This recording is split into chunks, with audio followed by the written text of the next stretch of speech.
Hi, I'm Steve Morris. You're at Steve Morris Engines. This is a motor for Jarrod Warner at Big Shocks. This goes in a four-wheel drive mud truck. Really cool piece. Real long suspension travel. Jarrod does, or BigShocks.com does all this real long, super long travel shock stuff. Really cool stuff. Anyways, long-term customer. Been a buddy of mine forever. In fact, this is one of the first engines that I had done as a Pro Charge piece. So this was actually in his truck, and he's had it for years, and so that's why it actually still has that hat on it. And you can see there, that's his. Normally that lays down and is sticking straight up above the motor because this is all encapsulated inside the truck. He has a box that's all built around it, so he was very particular that we had to maintain the exact height of where it was before, because this used to be a blow-through carburetor. So we converted this over to the Holley EFI, and in fact this is still an old 5.0 series F2 blower. So I mean, we're not leaning on this thing hard at all. It's you know, that's the old blower.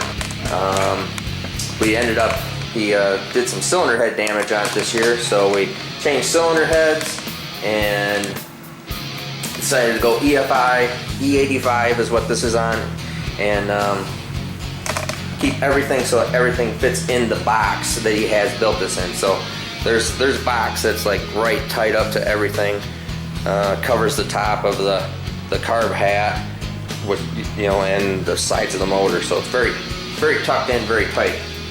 But it's 572 cubic inches. A little oversized now, so you know, it's like 575, 576, whatever. We have an Aeromotive belt drive pump on this one. And we were messing around with this. We still have the electric pump in line and using that as a feeder pump, because he has this is a mid-engine truck and the front engine fuel cell. So he has all the fuel system in the car still with that fuel pump in the car, so we're going to use that fuel pump to feed the belt drive pump. And so what we had to do is put a bypass line on it so it wouldn't deadhead the electric pump, but still allows it to feed the mechanical pump. Our normal stuff, just all around, you know, good piece, but really made to just go out and beat on it. Good parts, Jessel rockers, etc., etc. You know, our general combination. But like I said, this is a old platform. In fact, still has the. I have to think about it. Camshaft. I think it has one of the really older camshafts in it too. But still a good running piece. What we'll do is we'll turn the camera off here and go set up outside and make a dyno pull and look at the numbers.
Alrighty, and we'll come over here and take a look at the numbers.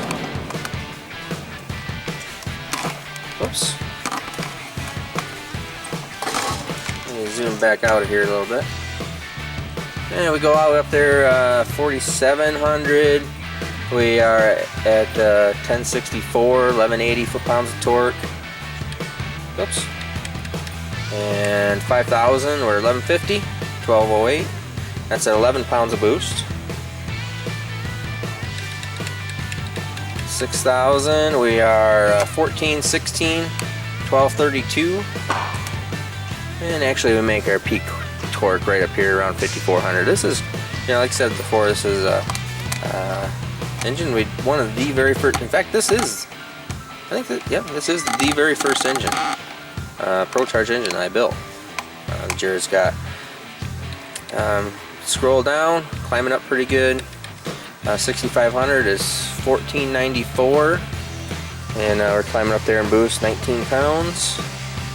We are running this a little on the rich side just to make this thing super safe, and we actually don't have as much timing in it as what we normally run, but 10.81 on the gas scale for E85 is fairly rich.